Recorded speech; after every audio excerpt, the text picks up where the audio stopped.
Welcome to the eCommerce Profits Podcast, where we feature top founders and experts in the e-commerce industry and take an in-depth look at the struggles and successes in growing e-commerce brands profitably. Hey everyone, Josh Chin here. I am the host of the eCommerce Profits Podcast, where we feature top experts in the e-commerce industry and we go behind the scenes of the struggles and successes of growing a brand. This episode is brought to you by Chronos.agency. If you're a direct-to-consumer e-com brand that is ready for next level growth and to unlock the optimal customer lifetime value through email marketing, Chronos is your company. We have helped hundreds of brands get over $70 million in return from email alone, and our clients get an average of 3,500% ROI from our efforts. We've worked with brands like Truly Beauty, Elias Skin, The Udi, and many more. And for some reason, James, beauty brands and apparel brands are just attracted to me and my company. My fashion sense has absolutely nothing to do with it, as you can tell. But if anyone's interested out there, the next step is just to email us at sales@chronos.agency. You can go to chronos.agency to learn more. And today's guest, I have someone really, really special and interesting. And I took a bit of time to book this session with James, but we finally got you on. James Van Elswyk is a native advertising expert. He started off as a one-man affiliate to now owning multiple brands and running multiple businesses with 55 full-time employees from all around the world. James is one of the leading experts when it comes to creatives, clicks, and conversions, especially in native advertising. He's been doing this for many, many, many years. He's the founder of Symphony Agency, Purple Leads, Purple Ad Lab, and Geek Out Education. James, thank you so much for your time, and thank you for being here. For sure, buddy. Of course, I'm going to come chat with you. You made me a bunch of money. Oh, yeah. So let's get started. James, for those that don't know who you are, I mean, you have been doing a bunch of things. You've been making lots of impact in different fields across, I know of your story, but for those that don't know who you are, what's the best way for someone to get to know you? What's the story that you want to tell? Yeah, I'm a marketing guy through and through. I've been selling things my whole life. First with my mouth, selling things on the phone. I was a call center person, and I moved over to digital in about 2013. Had a strong focus on lead generation, which was great to me. We made a lot of solar leads and other type of financial hardship leads, et cetera. I switched over more my focus to e-commerce a few years ago, like the drop shipping revolution. I went through that, realized it was like customer service nightmare, and decided to kind of switch over to building some more stable things, as well as opening an agency, both a creative agency that handles, stores, websites, pre-sales, and also a ad agency with a focus on native ads, which is really where I've bought traffic on a lot of different channels. Obviously, Facebook was a big one for a long time, and then I just kind of got fed up with the account issues and the volatility, and switched over to a focus on native. So now we buy internally, we buy as affiliates, but we also buy as an agency for e-commerce companies or for traditional affiliate style offers, but with like a real focus on native ads. That's awesome. So now we work with a ton of e-com brands that have minimal to no native advertising channel setup at all. What's your best advice for someone who is absolutely brand new with native advertising, especially when they have already hit a certain milestone with the business, say like 7 figures, 6 figures, 7 figures in revenue, and they're looking for that next stage of growth? What does that look like with native? Yeah, I think it's as I said, I bought on a lot of traffic sources, and I like to get there early. And like the hardest thing about starting a new traffic source, it's like anything in life, right? It's overcoming the fear of something, and I don't know how to do it and this type of stuff. So for me, the biggest accomplishment is just to do it, right? Step one. So what I tell people is with native ads, just go create the accounts, create a pixel, and just start remarketing. Like you can't lose. Like your audience size is not going to be huge. You're going to spend $50 a day or $100 a day just to start. But you might as well just get the remarketing portion of things going and start getting some of that money coming in. You don't need to go crazy and be a native expert, but you can at least, set up the pixel, see where some of your conversions are coming from. You'll start to see there's certain websites and certain publishers that make sales. You'll see how the platform works. You'll play around in the dashboard. And then, you go from there. It's just the easiest way to try to conquer something new. There's like no traffic platform that you can't quickly set up a couple of remarketing campaigns that'll make you a little bit of money. That's really cool. And so you have basically worked with pretty much all the channels possible to scale an e-com brand. What is by far your favorite and why? Look, I like native ads for a reason, really. One, they're just stable because they're not advanced, like algorithmically. You're not depending on a black box to make decisions. It's very manual. You're paying per click. You're optimizing just click time CTR. Like that's what's going to help you win an auction. There's nothing else. There's no real secret sauce. There have been some advancements, but not a lot. And as a result of this, it makes it stable. Scaling is stable. Results are stable. So I like this quite a bit. Also, you just don't have any account problems. Like I've spent a ton of money over the last 7 years. Yeah, 7 years on native ads, and I've never had a banned account once, not one time. So yeah, you still may have problems with ads getting disapproved, etc. But they want your money. They're going to communicate with you. They'll tell you why. They'll tell you what to change. So as opposed to swimming against stream, like a lot of traffic sources are, you're still like, you're getting the help and support of the channel if you're doing a good job. So as a result of both of those things, it's been nice to have something stable. That's very cool. And on a bigger picture, you have been involved in and partner in multiple businesses. What has been your favorite type of business to run? Or rather, if you had to go back in time and pick one. Look, there's so many different things to say there. I mean, look, if you take a look at the evolution of kind of what I've done, it went from lead generation and affiliation to drop shipping to brand owning, because I just think it's a smarter, better bet to build something long term. Like for cash flow, being an affiliate is great. For cash flow, lead generation is great.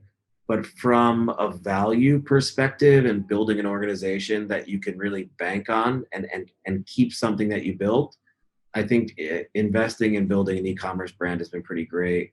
Also, it's 24 hours a day, 365, where a lot of other things you run into caps and other problems. And this is something you can make money all the time. If you're smart, you can do it in every geo. Like, I feel like it's endless. Like if you keep pushing, there is no limit because you can just, you could sell something to everybody. So the brand side, I really enjoy that. I've really started to enjoy the agency side, to be honest with you. Our agency, our kind of motto is really to help our clients succeed, right? And that doesn't just mean like we're going to make their campaigns profitable as much as it is we want to get like involved in their business and say like, hey, you're missing it on YouTube. Let me introduce you to someone to help you take care of YouTube. Or look, we're doing a good job on our side with the traffic, but your page isn't so great. Let us do some CRO on your page. Like just marrying with good partners. We're pretty selective on who we take on. They have to already know what they're doing and be fairly advanced on another traffic source, usually, unless the founders are like amazing. And it gives you a chance to kind of like peek inside other businesses and learn also and kind of like become part of the business without sharing in the potential downsides and a lot of the struggles. Like I can pop in, help them with their business, be part of it, do my job, learn, give advice, even if it's not native related or related to what my agency is doing. It's still fun to be part of those other areas. So I'm actually starting to really enjoy the agency side. I can 100% relate to that. And it's honestly something that, intuitively, it's not something that helps you scale at all. It's not scalable at all. So could you speak to that idea? Because you scale businesses really, really quickly. And I've seen it done like firsthand on some of the brands that I've worked with you on. But what's that thought process behind kind of being really hands-on with the clients that you marry? Yeah. And yeah. I think it is difficult to be scalable. It's difficult to be scalable when you're super hands-on. I think it's what is the highest leverage activity for the highest leverage clients, right? Like when you bring on clients that have endless potential for scale, the bit that you help them with will just have such a greater like rate of help, right? Like if they've got a big thing going on, they don't have inventory constraints, they have a good team, just help them a little bit on, well, you know how it is. When there's tons of traffic, if you make a small optimization in the conversion rate, it can have a really big output. So that's one thing. The second thing is like I have a really great team. So if I see that the page is crappy, it's not necessarily me that's going to go in and do the CRO, but someone on our team will handle it, and they're good because everybody that works for the agency, whether it be the native agency or whether it be for the creative agency, they've worked for me for the last probably 4 or 5 years. So they know all the stuff that's been really helpful for us. So they know like, hey, okay, I see the problem you're having. We already had that problem. Let me help you out with that. Because a lot of the time, you know, like when you're an ad agency and you run traffic, so often the problem may not be with the traffic side. And I think a lot of agencies that don't have experience owning their own brands or handling the stores or handling the websites, there's just very little areas of the full thing that we haven't already dealt with ourselves. So we're able to like offer help in a lot of areas that the client might be missing. And I have the people that have that knowledge at this point. It's not just me. There's a few tiny things that are still my domain that I still have like a better ability at than my employees. It's usually just creative strategy, just knowing what's going to work. It comes from experience. But as far as everything else, the people that work for me are just great with their area and are better than me almost all the time. So I can just kind of let them hop in and work on some things. And with 55 full-time employees, that's a collective, hundreds of years of just been there, done that experience that brands can just leverage off instantly from day one. Some of them have been through everything. I mean, it's just like, look, even just like store bills, right? Like Shopify, WooCommerce, custom, checkouts, like just we've been through all those parts already, you know? So even on the technical side, the CRO side, or if it's landing pages, or if it's full funnels, or if it's upsells, or if it's the copywriting for it, we just already did all of it. You know what I mean? So we usually have some pretty good insights into where we can help. And if not, I've been blessed with like an insane high quality network. So whenever I run up against the wall, or if my client, my partner, runs up against the wall, I know I can go find the answer for it. You know what I mean? So sometimes it's just like, for example, adding affiliates for them. Like we might have a client that's banging it. They're hitting YouTube, they're hitting Facebook. We're making it happen for them on natives. And I might be like, listen, I've got some amazing affiliate buddies that can drive a bunch more revenue for you. And I just plug them in, you know? So it's just a lot of extra stuff that extra positive stuff that we've accumulated over the last couple of years. That's incredible. Now let's talk about your team. And it seems like you've built an amazing team over the years. And obviously it's not something that kind of happens overnight. What has been the evolution in how you kind of built the culture around a high performance, high kind of just a strong quality team? I mean, step one, when you find great people, pay them well. And then after 3 or 4 years, or even less, give them some type of an ownership option, profit shares, things like this, and reward them for that. Like when someone makes your business their own, they should actually own a little bit of it. That's like, I think that's like really step one. I think step two is just finding the right people based on their personality. Like I use the same analogy all the time, but it's like, you know, when you're at your house and you're tidying up the kitchen, there are people that take the rag and they wash around the blender, they wash around the toaster. There are other people that take the toaster, the blender, they unplug them, they put it to the side, and they clean the entire surface. Those are the people that I look for, the people that do a good job, because that's just how they do it. The people that, let's say they clean a car, they get out the hose, they get out the soap, they get out the rags, they clean the entire car, they dry the whole thing off, they put everything away, and they notice they missed a spot. Some people ignore it, and some people take all of it back out and like finish the job. When I find those finish the job people, I'm going to find them a role somewhere. If they have that core character, then I can find the right spot for them. I don't know what that may be. Maybe it's copywriting, maybe it's sales, maybe it's CRO, maybe it's data. Like, I don't know, but I guarantee with that type of character, there's somewhere for them in my organization. And when I find those people, I value them and cherish them and try to reward them for this. And then the second part of that is I'm constantly trying to replace the menial tasks that are wasting their time, so that they feel satisfied and gratified that they're getting a quasi promotion, and that I'm helping them focus on what they're great at. And then I'm building a team underneath them to support them. So I'm getting like more efficient output of them, because I'm delegating roles that they're above. I'm delegating that out so they have more time to do what they need to do, and then they feel rewarded for it. So I think like these two things have played a pretty big role in like where we're at right now. Like, I've got people that have been with me for 10 years, from other industries, that started with me in a completely different business and stayed with me. Again, they're the right type of people. I could open up a bakery and I could bring some of these people with me, and in 6 months it would be amazing bakers, because they're that type of person. The finish the job type of people. That's incredible. I love that. Do you have a method in identifying these people, or does it come just with experience and time? Look, it definitely comes with experience. I personally, and I have a lot of things that are broken, and I have a lot of super big mental weaknesses and character flaws and all sorts of things. But if I've been blessed with anything, it's been the ability to read people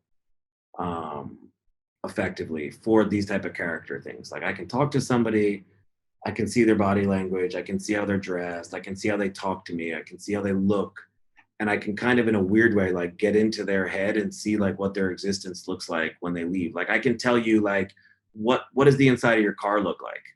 Like, what does your house look like? What are your relationships like? I can kind of just see this through experience. I would say from a system point of view, I think that something I read about Steve Jobs was until their business, or until his business had grown to over 100 people, every employee interviewed the incoming people. And I think this is like pretty key, because I like to have multiple employees, even from different departments, interview people, because I'm very rarely interviewing them on their technical knowledge. I'm interviewing them on their personality type. The technical knowledge, I'll learn that fast enough, or I'll have someone interview them for the technical side.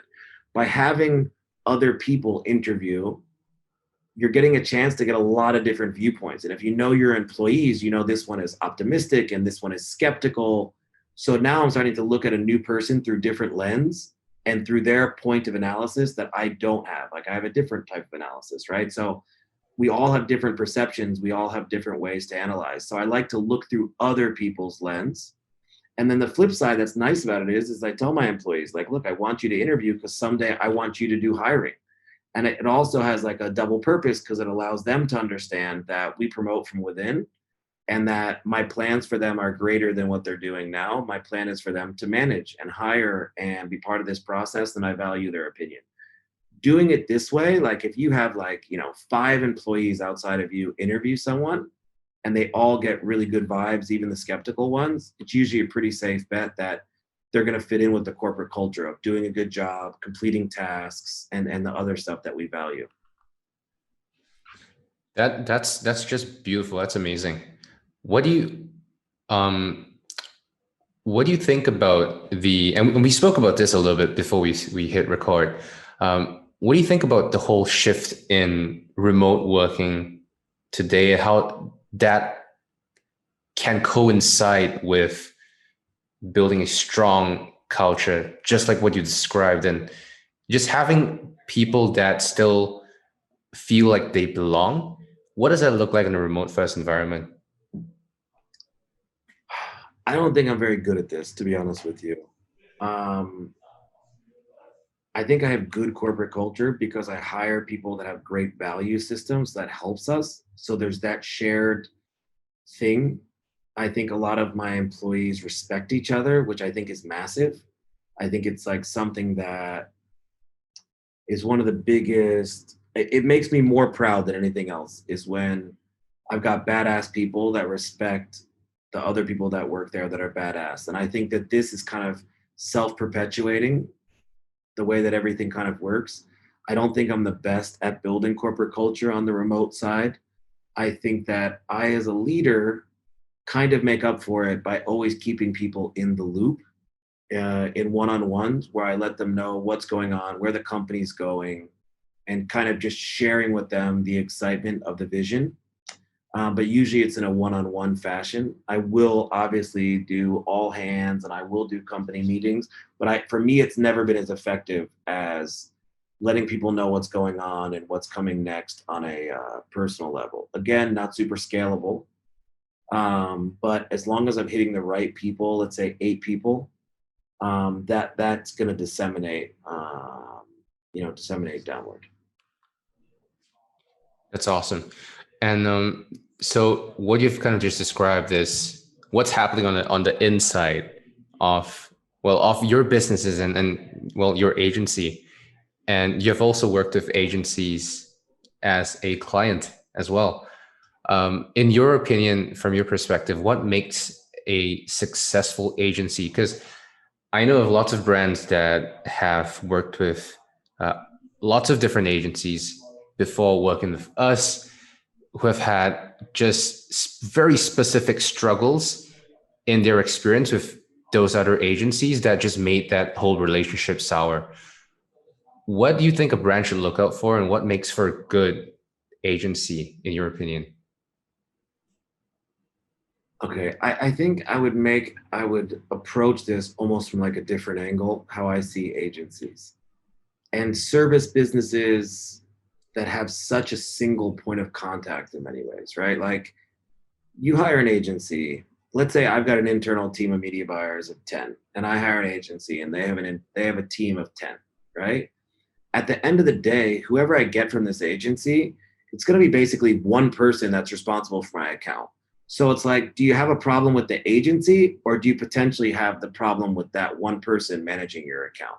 Because on my internal team or an agency, there's one person that's usually the best. So it's like, did I just not get the best buyer? Did I not get the best account manager? Or is it the company? And I think you can see that a lot when it comes to the reporting, the timeliness, the discipline, the systematic nature of things. If something is not systematic and it's not something that's like a company-wide procedure, you're going to get hit with bad account managers or great account managers, and that's going to be your experience of the company. When there's multiple touch points and you see like, wow, accounting is on point, sales is on point, client success on point, but we have a bad experience with the data person or the manager of the campaigns, you say, okay, it's probably not the company, it's probably this one single person. Because it's like a single point of contact and that's all you know, then that's your opinion of the company because that one person made that opinion. Does that make sense? Yeah, that makes sense. And well, advice for agencies, would you then recommend in that same vein for agencies to create multiple touch points and systemize the experience of what a client would experience in working with them? Dude, I think that, step one is just running things organized and professional and on point, and giving clear expectations, clear management of expectations. I think that's going to do a lot. one thing that I have not instituted yet, but I'm super into starting, is just surveying the customers from a real-time point of view. Like just getting on the phone with them and asking them, what do I need to fix? Like, how can I make this shit better?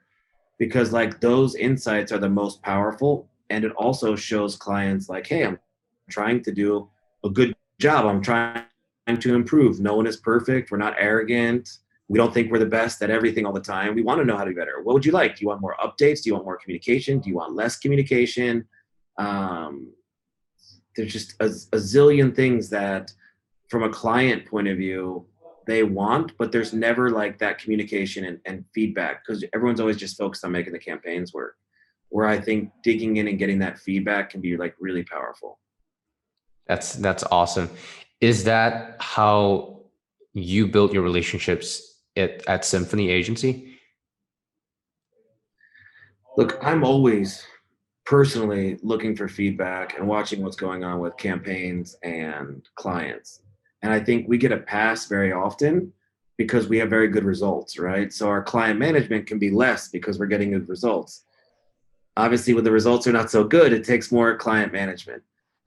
We have not systemized it, and I don't think I've done a very good job yet of putting that feedback loop in place. You know, it's something I want to work on, but it's not something I've done well outside of myself just coming to clients from a humble nature. You know, we don't have a lot of clients, so I still can one-on-one it and say like, hey, what do we need to fix? You know, I'm sorry about this, or, you know, but I want to figure out a better way to do it. Or, you know, right now, like, how do I learn how I want to build my agency is from my ideas or working with other agencies. And I think that 2021, it needs to be me getting the feedback from my clients on how to be a better agency. That's awesome. What are you most excited about in the coming year? Dude, I really want to get my copywriting school going. You know, I have a charity school I do for media buying, where we teach underprivileged people how to media buy. And now we want to take it to copywriting and just creativity. I'm excited from a business point of view because I think there's like an endless need for copywriters, and I need it for my own business to support it. But I'm also excited to be able to service the community by helping people learn a new skill that's like hyper valuable, doesn't require a college education, doesn't require most of the things a normal job requires. Like it's a true gig economy job. And it has one of the highest value, hourly rate, whatever you want to put it at, out of all kind of like the gig jobs that are out there. Like a good copywriter can charge anything. And I think it's like very appropriate for the gig economy. And I think it's a great time to help people with employment because of what's gone on with the pandemic. And I think it's like, I can't imagine the need ever being filled, you know? So it gives me a chance to like really help a lot of people because almost everybody that I know is always looking for copywriters. They need advertorials, they need ads, they need copy. Like it's such a hard to find skill. And we've become decent at it for direct response. Like native advertising requires a ton of copywriting on the pre-sale side. So we've been forced to kind of work on it. So I'm like really excited to teach people that trade and also to set it up for my own business. I need more copy. You know what? I'm a big fan of that. And you call it the School of Modern Advertising.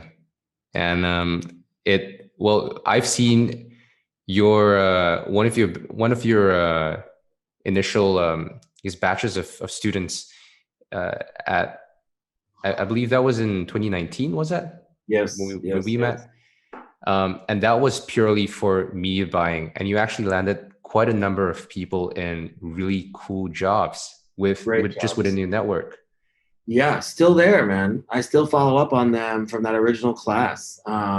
We did a good job educating them. We had like amazing teachers come in from all around the world and teach them, and they wanted to learn. They had that characteristic. They had that wanting to do a good job, wanting to succeed. And we took them from, you know, very often like pretty bad situations. You know, we had people in halfway houses, people that had just got out of jail, like they needed an opportunity, and then we gave them that opportunity and they just ran with it, you know, and you know, they were managing like legit budgets within 2 months, 3 months after go graduating the school, a lot of them were at 20K a day plus. That's incredible. I know. That's really I incredible. have to say too, they popped into a good system. It's not like we were teaching people and they could just leave and just be amazing day one. But if you put them in the right system, they were ready. They really shine.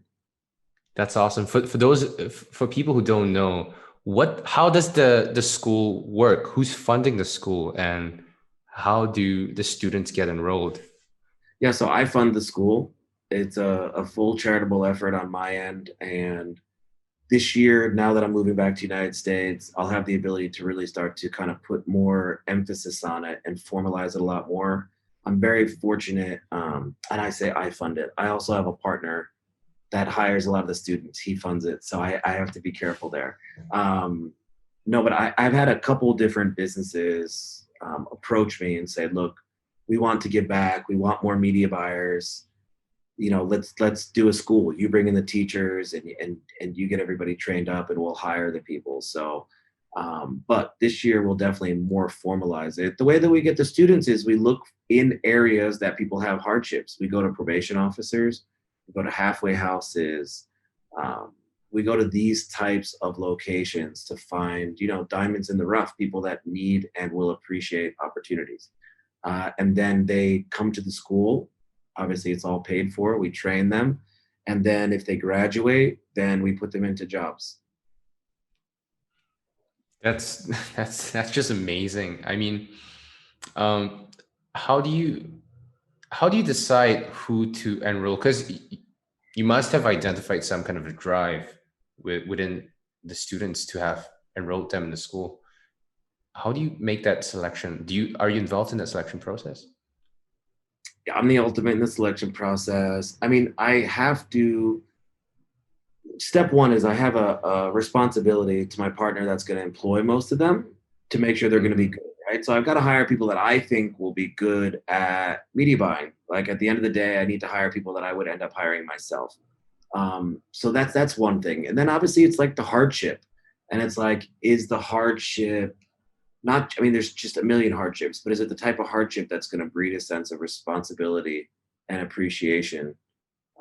Has this been someone who's been through some stuff in life that will really appreciate it? We use, HR to dig through, give all my normal media buying tests and personality tests and intelligence tests and use that as a filter. And then when we get to the bottom of that, then it's really, again, it's me with a character feel of who's going to sink or swim. That's really, really cool. And I think this is incredible because it's not just you call it a charity, but I don't think it's a charity. It's a really well-run business on its own because it creates value for those involved. It fuels itself by providing media buys to your businesses and other people's businesses. So I love the idea of this. I'll be honest with you. I believe this one will be the big business for me, my big winner, because I think it's something that it is really a win-win. Like you're helping people, you're helping businesses. It has the ability to be scaled massively because there's such a demand for all these type of positions. You could never fill the workforce. And I think now with the pandemic, it makes a lot of jobs more accessible, or it makes people more accessible to jobs. Yeah. Because people are going to be looking outside of the geographic limitations they once were. So yes, one of my big things in getting back to the United States is to scale this out. It's been very difficult. We had to cancel this year because of the pandemic. Mm-hmm. I do it in the United States, in California, because this is like easy place for hiring, because geographically, right, it's easy to place people in LA, for example, for these type of roles. Yeah. So when I get back to the United States, the focus really is to step on the gas and really push this, because it's like, it's easy. It's such a win. Everybody wants to be part of it. Everybody wants to be helped. Teachers are amazing. I enjoy it so much. Students enjoy it. Like, it's the favorite thing that I work on. And I do believe it can be a very profitable business venture as well. And better than college. It's like the easiest pitch ever. It's like talking to parents, like this is the best pitch, because that's really my market. One thing I learned in this last school as well was just that younger people are just better at computers and they're faster. So the next market I have on the media buying side, not as much on the copy side, but on the media side, is going to go to high school graduates that couldn't afford to go to college or had some type of messed up situation that stopped them. Maybe they had like a sick family member, or they had some type of problem that didn't allow them to go to school. And it's easy to pitch the parents and just say like, look, you're going to go and spend money on college. You're not going to make shit when you get out of college. Where media buying, you have the potential to make a lot of money fast. And I think it's like, and the reason that I really enjoy this, and especially with like the people that were just out of jail, for example, is like it takes out, because media buying can be quantified with numbers. You're either green or red. There's no white, black, yellow, no good person, bad person. Like you're either profitable or you're not profitable. It doesn't matter if you're a man or a woman or whatever. It's a great equalizer, you know? So it gives people a chance to really equalize in society and make just as much. If you went to college, you didn't go to college, good background, bad background, you still get a chance to make a bunch of money if you can make other people a bunch of money. That's amazing. What's the inspiration, or what's your why in doing this? Because it's not, it definitely can be, and it probably will be a very profitable business venture, but it probably didn't start out as a business idea. And like you mentioned, it was truly just out of goodwill. Where did that come from? Yeah, so it's something that like not a lot of people know about, but I don't hide it or anything. But I myself went to prison for a while. When I was 24 years old, I went away for about 6 years, and for marijuana, which is crazy because it's legal now, but like whatever. Wow. I was just a little early, as my mom likes to say. Yeah, so when I got out, I'd never turned on a computer. I didn't have proper education, and I was a convicted felon, and it was just impossible to get a job. And it was even hard to like lease or rent places because they didn't want felons in the location. But I knew that I was hungrier than anyone else. I was harder working than anyone. And I had been through like a very difficult experience. So I had grit, right? So I had grit. I was hardworking. I was street smart, but I just didn't have that opportunity. And as soon as I figured out how to make money, my first job when I got out was lead generation. It was just, I got a job at a company. My probation officer said, look, you have to get a job. And I got a job at a digital marketing company that did lead generation. And I just said like, look, I don't even have time. Like I want to be rich and I don't have time to like pick a job. Like I'm just going to become the best that can be at lead generation. And I just started, you know, and I had that self-start mentality, right? And I looked at it and said, what about people that don't have a self-start mentality? What about people that aren't going to become an entrepreneur? What are they going to do for jobs? You know, like I got grit, I'm hardworking, I'm a good person. Yeah, I made a mistake, but I'm ready to go do it. And it was always kind of in my head that I wanted to do something to help people when they came out of this situation, right? Like I just felt that there was like a need for this because I feel like people that have been through tough things just end up being better performers in general. Like, you know, like I don't know what the saying is, but it's, what is it? Like a calm seas never makes a great sailor. People that have been through rough shit in their life have more perseverance. They try harder. They're in a lot of ways smarter. So I just thought there was like a real asset, that these people are an asset as opposed to a liability, but there was no place for them. And then when I saw the power of media buying and the fact that it's green or red, nobody cares about your past. You don't need to go through like a criminal background check or whatever. You're either making somebody money or not. When I put those two things together, I just said like, look, I need to do this. You know, I need to use what I know with media buying and fill these positions and help people that come from bad situations. And we did it. I love that. That's incredible. And I do believe that hardship brings out really the best in people. And I just wish that more people see that. And you're doing some amazing things. So just about to wrap up here, but I have a couple of just quick fire questions for you. And then we'll end the conversation. What are your current favorite books? I know that you learn a lot. Oh my God, I read so many books.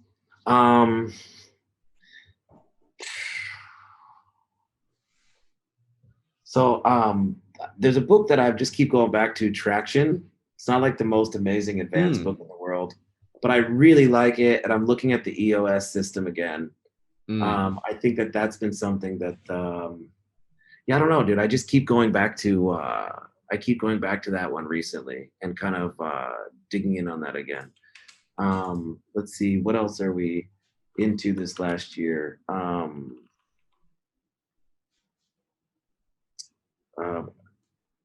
Willpower. That was another fantastic one in the last few months. Willpower is a great one about what makes us persevere and want to get shit done and why do we not get done. That was very interesting. And there's another book that talks about happiness. I can't remember the title, but it basically is like the scientific explanation of why we do things, like serotonin, dopamine, and endorphins, and how they scientifically motivate us to get things done, and how you can kind of play with this. Sorry for the blanks. These quickfire questions hurt me. This is good. No, this is good. Willpower. So traction, willpower, and what was the last one? I'll post it or I'll send it over to you. I can't think about it. It's something with the word happiness in it, and I cannot put my finger. Was it happiness by choice, by any chance? I don't think so. No. Willpower, is that the one by Roy Baumeister? Is that the one I'm seeing right now? Yeah. Gotcha. Awesome. Podcasts. Do you listen to podcasts? Obviously I do the Joe Rogan thing. Randomly, anything with Naval Ravikant, I listen to quite a bit. Oh man, I just finished his book. Well, not his book. Someone compiled all his tweets into a book. He's the man. I think he's my favorite personality to follow. Awesome, Naval. Gotcha.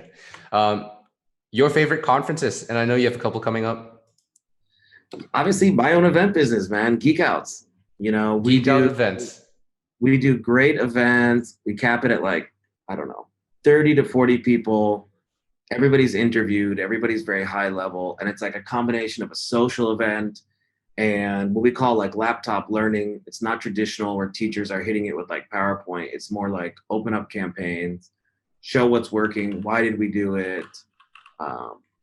Why didn't we do it? What mistakes do we make? Usually the attendees could also teach. Like everybody's actually that high level.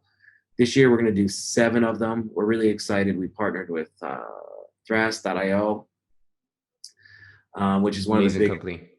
Amazing. Yeah. One of the biggest, maybe the biggest e-commerce business acquirers. It's going to be called the Acquisition Tour. And we're hitting Puerto Rico, Miami, Austin, Los Angeles, Brooklyn, Barcelona, and Amsterdam this year. So I'm super, super excited for that. We'll be starting to announce it this coming week. That is awesome. Graciou, right? Graciou, yeah. Graciou. They are the fastest growing, the fastest company to ever reach $1 billion profitably. I think in the United States. So that's super cool. They're amazing, man. They're so amazing. Like I'm blessed to speak with one of the founders, and I'm always like, wow, these people are so smart. They hire great people. They do such good business. And like, what was amazing is, and think about this, this guy's a founder, okay? And we were talking about, they were proud of their speed of resolution of bans, like account bans. They had it to the hour, dude, where he said, like, when we were starting, it was this many hours that our account would be down. And now we've got it to where our accounts are only down like this. Like, they're literally measuring the time of account resolution. And I just said, oh, my heart, dude. I was like, wow, that's so impressive. That is incredible. Are there any brands, any e-commerce brands that you look up to, that you admire, and why? Dude, I got a friend who owns Wow Shampoo, and I see the way that he's scaled. I'm always very impressed by him and the partnerships and the hustle and getting into retail. Obviously, that one's kind of personal. Also, you mentioned one, man, the Uddies. Davey, this is a founder that's like a fucking kid. Like, he's young 20-something. I'm not going to say the numbers he's doing because it's probably private, but they're like massive, like the most insane amount of money per day. And I'm always just impressed by this guy and his brand. Like people just love it. Like the testimonials and the reviews of it are just amazing. And, I was just congratulating him on his success at such a young age. He's like, yeah, but actually I started when I was like 14, and he sent me like a list of all of his failed businesses, and I was like, dude, this is so motivating and shit. Cause it wasn't like this was just his first business and it won. He'd had like a ton of fails. But I really like the hoodies because I like the founder.